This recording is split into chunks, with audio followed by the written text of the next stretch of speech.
ایک ڈاکوؤں کا گروہ جو تھا ڈکیتی کے لیے ایک جگہ پہنچا تو وہاں کھجور کے 3 درخت تھے. ایک درخت خشک تھا یعنی اس میں پھل نہیں لگے ہوئے تھے, دوسرا درخت پھلدار تھا. تو ڈاکوؤں کا سردار نے دیکھا کہ ایک چڑیا جو ہے وہ پھلدار درخت سے اڑتی ہے, خشک درخت پر جاتی ہے, واپس پھلدار درخت پہ آتی ہے, پھر خشک درخت پر جاتی ہے. تو اس نے کہا چکر لگائی جا رہی ہے کہ ماجرا ہے.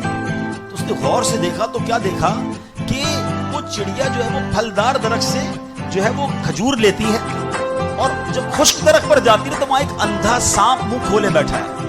وہ چڑیا جا کر اس کے منہ میں کھجور ڈال کے آتی ہے, پھر دوبارہ جاتی ہے کھجور لا کر پھر اس سانپ کے منہ میں ڈالتی ہے. وہ جب ڈاکوؤں نے دیکھا تو حیران ہو گیا, رونے لگ گیا. اے اللہ پاک, یہ وہ جانور ہے سانپ جس کو مارنے کا حکم تیرے پیارے حبیب علیہ الصلوۃ والسلام نے دیا ہے, کیونکہ مسلمانوں کو تکلیف پہنچاتا ہے. مگر تو نے جب اس کی آنکھیں لی تو اس کے رزق کا انتظام کر دیا اور ایک چڑیا کی ڈیوٹی لگا دی کہ وہ جا کر اس کو کھانا پہنچائے. تو میں تو اشرف المخلوقات ہوں, میں تیرے بندوں کو لوٹ رہا ہوں. اے اللہ تو میری توبہ قبول فرما, میں آئندہ ایسا نہیں کروں گا. یہ رونے لگا.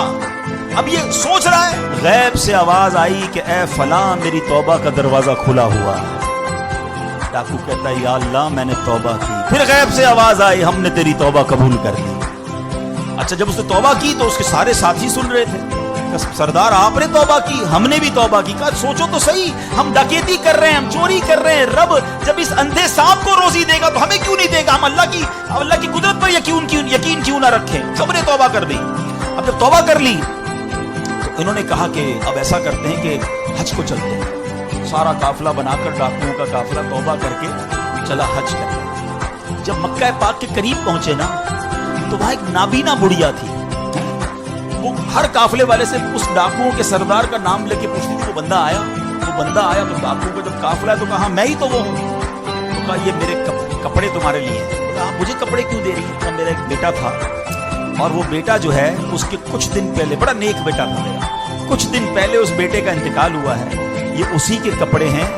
3 دن سے مسلسل نبی پاک علیہ الصلوۃ والسلام میرے خواب میں تشریف لا رہے ہیں اور فرما رہے ہیں کہ اس نام کا بندہ آئے گا, اس کو یہ کپڑے دے دینا. ہائے ہائے, ذرا سوچو تو صحیح, جب رب توبہ قبول کرتا ہے تو مرتبے کیسے بڑھا دیتا ہے. کاش یہ بات سمجھ آ جائے. اللہ سے بندہ جب دوستی کر لیتا ہے نا, اللہ پچھلے گناہ معاف فرما دیتا ہے, بلکہ اللہ راضی ہو جائے تو گناہوں کو نیکیوں میں بدل دیتا ہے. مگر کیسے اس ڈاکو کو توبہ نصیب ہوئی؟ یقین. کاش حرام کمانے والا, سود کا کام کرنے والا, کاش رشوت لینے والا, ڈاکہ ڈالنے والا, چوری کرنے والا یہ سوچے کہ میں کیوں کر رہا ہوں, ملاوٹ کرنے والا سوچے. اللہ پر بھروسہ تو رکھو یار, رب نے میرا نصیب لکھا ہوا, جو میرے نصیب میں مجھے مل کر رہے گا. کاش یہ بات سمجھ آ جائے.